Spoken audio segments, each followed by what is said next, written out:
A mysterious tale from a small American town. Raven Creek was one of those quiet American towns people only talked about when they needed an example of peace.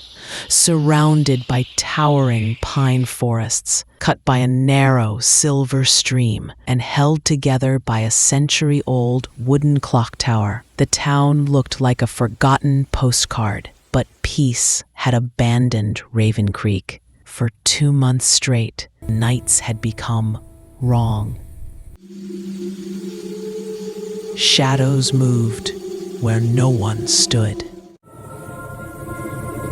A woman's sobs drifted through the trees. The old town clock, broken for 100 years, rang at midnight, and no one knew why. Emily Harper returned to town at this exact moment. 10 years after leaving, Emily stepped back into Raven Creek to settle her grandmother Megan's old house. The moment she entered the main road, something felt off. The air hung heavy. Even the birds seemed to avoid the skies. When she reached the porch, she froze. A wooden plaque hung on the door, carved in her grandmother's handwriting. "Not everything you see is truly gone." Her grandmother always wrote cryptic things, but this felt like a warning. The next morning, Emily visited the only cafe in town. People inside were whispering nervously. "I saw it again last night, by the lake. Someone crying for help. By the lake, someone barked till dawn. It felt like something was outside my window." Emily leaned forward. "What's going on here?" The owner, Mr. Jacob, cleaned his glasses, took a deep breath, and said, "Strange things started happening 2 months ago. Footsteps in empty houses, moving objects, shadows without people." He paused. "The police gave up. How do you arrest?"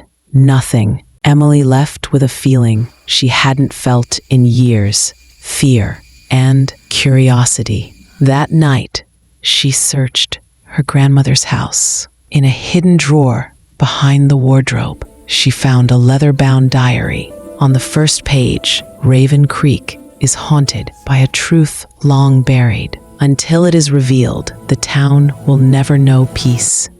Emily's pulse quickened as she read on. In 1918, a young woman named Eleanor disappeared near the creek. That night, the broken town clock rang on its own. Anyone who tried to uncover the truth saw shadows. Emily closed the diary with trembling hands. Her grandmother had known something real. Following the instructions scribbled at the end of the diary, Emily walked toward the pine forest at midnight. The wind was sharp. Branches twisted like skeletal fingers. The creek shimmered under the moonlight like liquid glass. Then she heard it, a soft, broken sob. Emily froze. "Hello?" A ripple spread across the creek's surface. A shadow rose, slowly forming into a woman's shape. Long, soaked hair, a torn dress, hollow eyes that looked straight through Emily. Emily whispered, "Eleanor?" The shadow stopped. A whisper drifted through the cold air. "Tell my story." And with that, the shadow dissolved, melting back into the moonlit water. Emily stumbled back, heart hammering. The town wasn't cursed, it was begging. And next morning, Emily stormed into the town hall and requested access to archived case files.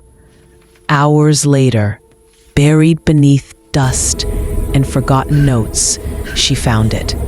Eleanor had been murdered, and her killer, was the town's former mayor, a respected man whose name had been honored for generations. He had covered up the crime. Eleanor's body was thrown into the creek, and her disappearance declared an unfortunate accident.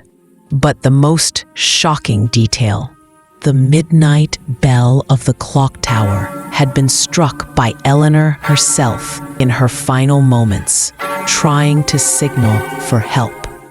Emily gathered every piece of evidence and called a town meeting.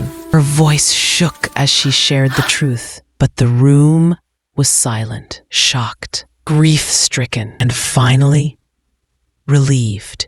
For the first time in decades, the town clock remained silent that night. No shadows moved. No sobs echoed from the forest. Raven Creek exhaled. Later that night, Emily walked back to the creek. The wind felt gentler, almost grateful. Mist curled over the water, and from it, a faint form of Eleanor appeared once more. But this time, her face was calm. She didn't speak. She didn't need to. She simply smiled, a soft, fading expression of gratitude. As the mist dissolved back into the creek, Emily whispered, "You're free now." When she returned home, something caught her eye. The wooden plaque on the door had changed. The words were new. "Those who reveal the truth never disappear." Raven Creek had healed, but she knew one thing: some secrets don't die, they simply wait for the right person to uncover them.